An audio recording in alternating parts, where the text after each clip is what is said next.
เอาย่ำเท้าจ้ารู้ไหมออกกำลังกายมันดียังไง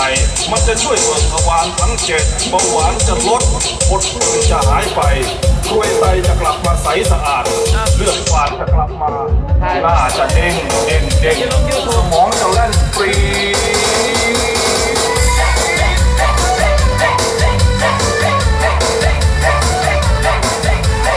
ขออนุญาตลดเสียงหน่อยนะครับท่าแรกท่าโบกแท็กซี่เอายื่นแขนออกมากันเร็วโอ้นักมวยจะเต้นแล้วสะบัดแขนซ้ายขวา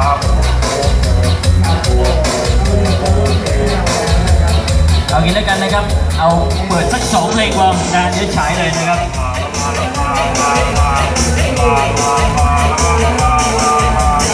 ท่าต่อไปท่ารีดผ้าจับเอารีดบิดเอวไปด้วยบิดเอวก็บิดซ้ายบิดขวาบิด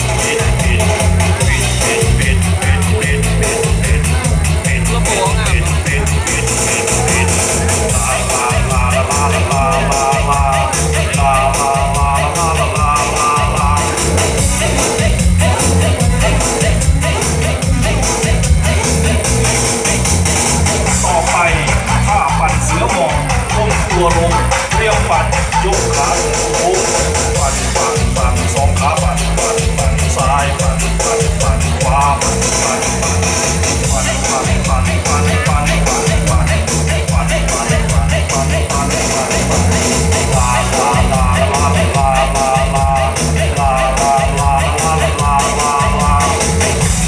ขอขอบคุณทุกคนที่ร่วมกันฟิตปั่นโผล่ในวันนี้ยังไงก็อย่าลืมไปปั่นไปโผล่กันต่อที่บ้านด้วยล่ะด้วยความปรารถนาดีจากที่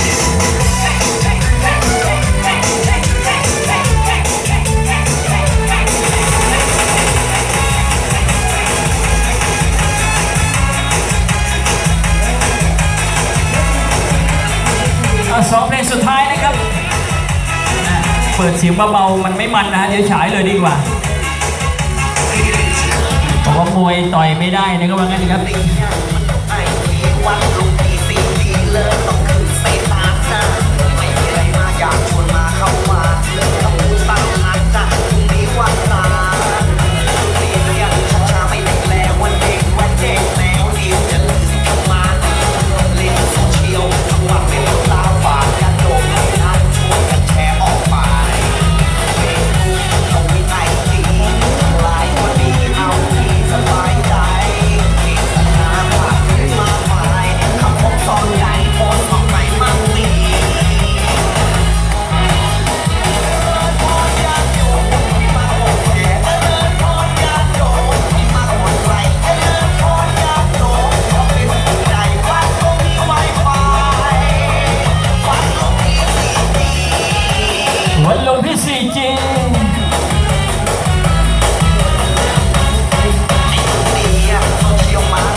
ขออนุญาตนะครับไหนๆก็จะสุดท้ายแล้วขออีกสักรอบหนึ่ง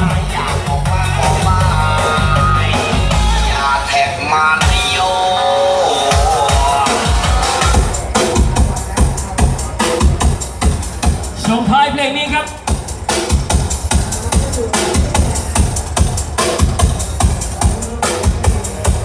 ที่นั่งที่ชมเลยนะครับสำหรับคุณผู้ชมทุกท่านนะครับวันนี้มีหนังใหม่ๆฉายท่านชมกัน3 เรื่องนะครับมันสะใจทั้ง3 เรื่อง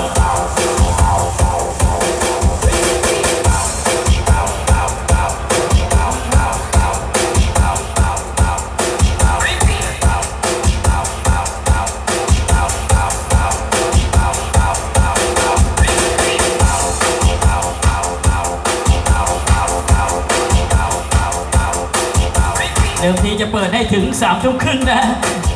แต่พอดีเปิดเสียงดังไม่ได้นะครับเอาเพลงนี้สุดท้ายเลยนะครับเดี๋ยวดูหนังกันเลยนะครับคุณผู้ชมมากันแล้วก็หาที่นั่งกันเลยนะครับภาพยนตร์เรื่องแรกนี่ดู Triple X ภาค 3นะครับหนังที่มีจาพนมเล่นด้วยนะ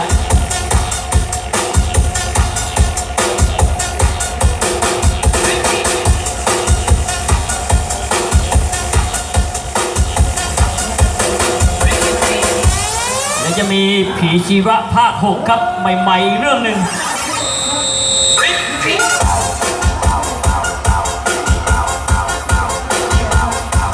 ถ้าอยากดูฟาสต์แปดเดี๋ยวเที่ยวหน้านะครับมีงานติดต่อเลยนะครับ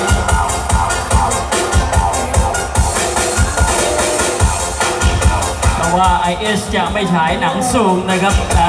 ต้องเป็นมาสเตอร์เท่านั้นเพราะว่าเราเน้นระบบเสียงครับ